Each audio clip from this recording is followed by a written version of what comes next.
The second class that we offer in the SQL Short series, also a $5 class, is called Using the TSQL Output Clause. Again, this is a short class. It's less than an hour, but it covers a unique thing in SQL Server, which is the output clause. And if you're not familiar with the output clause on inserts, updates, and deletes, it's a really useful tool. This is one of those things that even if you've been using SQL Server for 20 years, if you're not familiar with the output clause, it's something you should learn because there's some really great use cases. The output clause is one of those things that whenever I use it on a query when I'm working with a client, I always get the, ooh, what's that kind of response? And then followed by, wow, that's really interesting.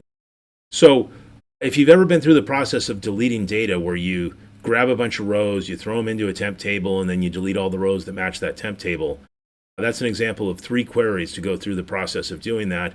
And then you've got the list that was deleted so you can do something with it. Well, with the output clause, you can do things like delete from a table and have it display in a result grid all of the rows that were just deleted.